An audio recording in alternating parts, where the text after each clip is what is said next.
ગુજરાતમાં છેલ્લા કેટલાય સમયથી એક મુદ્દો એ બધાના ચર્ચાનું કેન્દ્ર છે। સોશિયલ મીડિયા ખોલતાની સાથે જ બોટાદવાડી થશે એ વાત આપણને જાણવા મળે। અને આ બોટાદવાડી શું? બોટાદવાડી એટલે ખેડૂતો છેલ્લા કેટલાય સમયથી કડદાના વિરોધ કરી રહ્યા હતા।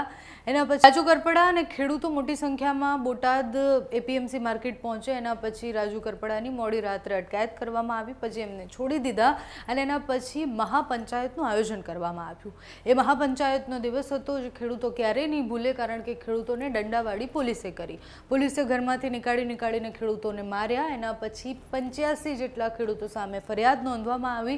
રાજુ કરપડા અને પ્રવીણ રામને ફરાર ઘોષિત કરવામાં આવ્યા। એના પછી શું થયું? એના પછી રાજુ કરપડા અને પ્રવીણ રામ આમ આદમી પાર્ટીના કાર્યાલયે જ્યારે ઉપવાસ માટે આંદોલન માટે બેસવાના હતા ત્યારે એમની ધરપકડ થઈ ગઈ। એ ધરપકડને આખી આ ઘટના મેં તમને સંક્ષિપ્તમાં સમજાવી દીધી, પણ હવે શું થઈ રહ્યું છે? હવે એક પછી એક એપીએમસી માર્કેટ જે છે ત્યાં ખેડૂતો વિરોધ કરી રહ્યા છે અને ન માત્ર વિરોધના વિડીયોઝ બનાવી રહ્યા છે, પરંતુ હવે એના પરિણામોમાં પણ એ દેખાય છે। પાદરામાં ચૂંટણી હતી અને ભાજપ પ્રેરિત જે પેનલ હતી એ પેનલ ત્યાં હારી ગઈ છે। એટલે બોટાદમાં જે બન્યું એનો વિરોધ સખત પ્રમાણમાં એ રીતના થઈ રહ્યો છે કે ચૂંટણીમાં પણ ભાજપ પ્રેરિત જે પેનલ હોય છે એને ખેડૂતો જીતવા નથી દઈ રહ્યા। એટલે એક પછી એક ખેડૂતો હવે જાગૃત થયા છે। આમ આદમી પાર્ટીના રાજુ કરપડા અને પ્રવીણ રામ અત્યારે જેલમાં છે, પણ પ્રવીણ રામના ટ્વિટરમાંથી એક ટ્વીટ આજે કરવામાં આવી છે અને એમાં લખ્યું શું છે? તો લખ્યું એ છે કે બોટાદની બજારમાં વાવેલું પાદરાના પાદરમાં ઉગ્યું, વાવો તેવું લણો।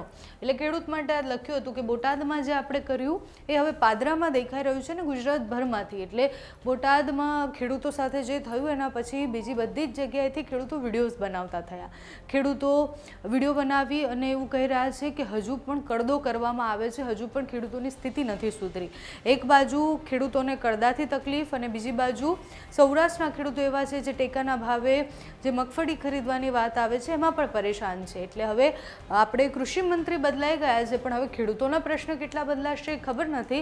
અત્યારે તો પ્રવીણ રામ અને રાજુ કરપડા બંને જેલમાં છે। આજે જ કોર્ટમાં એમની હિયરિંગ છે, એટલે 2 દિવસના રિમાન્ડ મંજૂર થયા હતા અને આજે રિમાન્ડ પૂર્ણ થઈ જાય છે। પોલીસ શું લઈને આવે છે એ જોવાનું છે। આજે કોર્ટમાં શું થાય છે?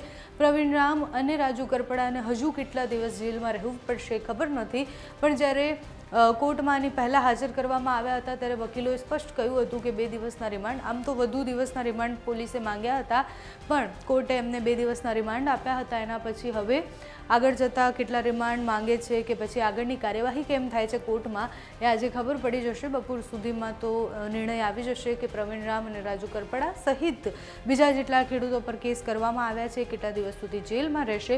પણ એક પછી એક બોટાદ સિવાયની જેટલી પણ એપીએમસી માર્કેટો છે ત્યાં બોટાદવાડી થશે એ સૌથી વધારે ચર્ચામાં છે। રાજુ કરપડા પ્રવીણ રામ ક્યારે બહાર નીકળે છે જોવાનું રહ્યું, ખેડૂતોના પ્રશ્ન ક્યારે સોલ્વ થાય છે એ પણ જોવાનું રહ્યું। તમારું આ વિષય પર શું માનવું છે અમને કમેન્ટ્સમાં જણાવજો। અત્યારે આ વિડીયોમાં બસ આટલું જ। જો તમે અમને યુટ્યુબ પર જોઈ રહ્યા હોય તો સબસ્ક્રાઈબ કરજો, ફેસબુક પર જોઈ રહ્યો હોય તો ફોલો કરજો, અમારા વિડીયોને લાઇક અને શેર કરજો।